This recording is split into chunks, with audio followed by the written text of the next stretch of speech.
Social মিডিয়াতে একটি বিষয় নিয়ে ব্যাপকভাবে আলোচনা সমালোচনা হয়েছেন, যে ইতিমধ্যে আমাদের বাংলাদেশে আমেরিকা থেকে একজন আলেম এসেছেন, যিনি আমাদের এই বাংলাদেশের সন্তান, শেখ ডক্টর সাইফুল আজম বাবর আজহারী সাহেব।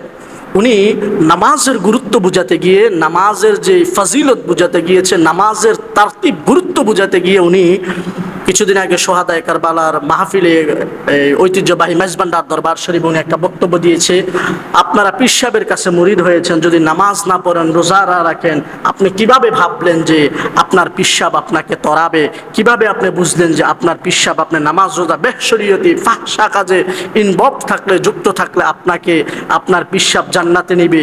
যেই পীর সাহেব এক ওয়াক্ত নামাজ ছুটার কারণে, একটা সুন্নাহ ছুটার কারণে আল্লাহর কাছে কানে ধরে এক পা দাঁড়িয়ে সারা রাত্র কাটিয়ে দেয়, সেই পীরের মুরিদ হয়ে আপনার নামাজ রোজা করবেন না, আপনাকে পীর জান্নাতে নিয়ে যাবে? জান্নাত কি এত সোজা? এই যে একটা বিশ্লেষণমূলক বক্তব্য দিতে গিয়ে উনি একটা বক্তব্য দিয়েছেন নামাজের গুরুত্ব সম্পর্কে বোঝাতে গিয়ে। আমাদের বাংলাদেশের এক কতিপয় আলেম, আমাদের সুন্নিয়তের আলেম মাওলানা আলাউদ্দিন জিয়াদি সাহেব এই বক্তব্যটা নিয়ে কড়াভাবে বাবর সাহেবের সমালোচনা করেছেন। আমি আলাউদ্দিন সাহেবকে একটু স্মরণ করিয়ে দিতে চাই, আপনি একটু কয়েক বছর আগে অতীতকে স্মরণ করেন। আপনি বলেছেন যে পীরের দরবারে কুরবানি দেওয়া ইব্রাহিম নবীর গোপন সুন্নাহ। আপনি বলেছেন যে পীরের দরবারে যদি কেউ কুরবানি দেয়, সে ইব্রাহিম নবীর একটা গোপন সুন্নাহ আদায় করলো। আপনি আজ পর্যন্ত প্রমাণ করতে পারেন নাই যে পীরের বাড়িতে কুরবানি দেওয়া ইব্রাহিম নবীর গোপন সুন্নাহ। আপনি কিছুদিন ছিলেন আটরশি দরবারে, কিছুদিন ছিলেন সোনাকান্দা দরবারে, এখন গেছেন ইমামে রাব্বানি দরবার শরীফে, এখান থেকে খেলাফত নিছেন, নিয়ে এখন পিরালির ব্যবসা চালাইতেছেন, পিরালি করতেছেন। আপনি আবার কিছুদিন আগে যে এই যে সাইফুল আজম বাবর আজহারী সাহেবকে বলেছেন উনি জমানার ইমামে গাজ্জালি, আপনি আবার আল্লামা তাহিরি সাহেবকে বলেছেন উনি হচ্ছেন সুন্নিয়তের ব্যান।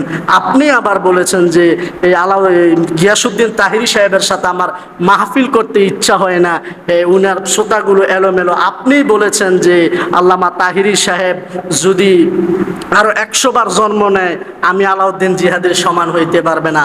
আপনাকে স্মরণ করে দেয়, আপনাকে একটা কথা বলি মুসল্লিয়ানে ইকরামদের সামনে, কথাটা যে বলা উচিত না, তারপরেও বলি যে নিজের ঢোল নিজে পিটানোর চেষ্টা করবেন না। আপনার মতো আলাউদ্দিন জিহাদি যদি আরো 1000 বার জন্ম নেন, বাবর সাহেবের মতো হতে পারবেন না।